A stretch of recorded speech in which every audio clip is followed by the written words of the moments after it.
Breaking news చూస్తున్నాం. లూవ్రే కేవలం ఒక మ్యూజియం కాదు, ఫ్రాన్స్ గొప్ప వారసత్వం ప్రతిబింబం. అలాంటి చోట దొంగతనం జరగడం సినిమా స్క్రిప్ట్ ను తలపిస్తోంది. అధికారులు దొంగతనం జరిగిన సమాచారం అందుకున్న వెంటనే చేరుకున్నప్పటికీ వారికి మిగిలింది ఖాళీ ప్రదేశమే.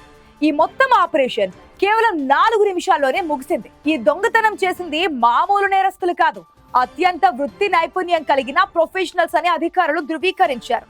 మ్యూజియాన్ని ఇంత సులభంగా లూటీ చేయవచ్చని ఊహించడం కష్టమని, ఈ ఘటన తమను షాక్ కు గురి చేసిందని వారే స్వయంగా వెల్లడించారు. నేటి వ్యవస్థీకృత నేరాలు ఆర్ట్ ఆబ్జెక్టులు, చారిత్రక విలువైన వస్తువులను లక్ష్యంగా చేసుకుంటున్నాయి. ఫ్రాన్స్ సంపద, చరిత్ర కలిగిన దేశం కాబట్టి లూవ్రే మ్యూజియం నేరగాళ్లకు ప్రధాన లక్ష్యంగా మారింది. ఈ దొంగతనం దేశ వారసత్వంపై జరిగిన దాడిగా భావించబడుతోంది. పారిపోయే క్రమంలో మ్యూజియం దిగువ భాగంలో నేరస్తులు జారవిడిచిన ఒక నగ లభించింది. ప్రస్తుతం అధికారులు ఆ వస్తువు విలువను అంచనా వేస్తున్నారు. ఈ దొంగతనం కారణంగా లూవ్రే మ్యూజియం ఊహించని విధంగా మూతపడింది. కేవలం 4 నిమిషాల పని యావత్ ప్రపంచంలో సంచలనం సృష్టించింది.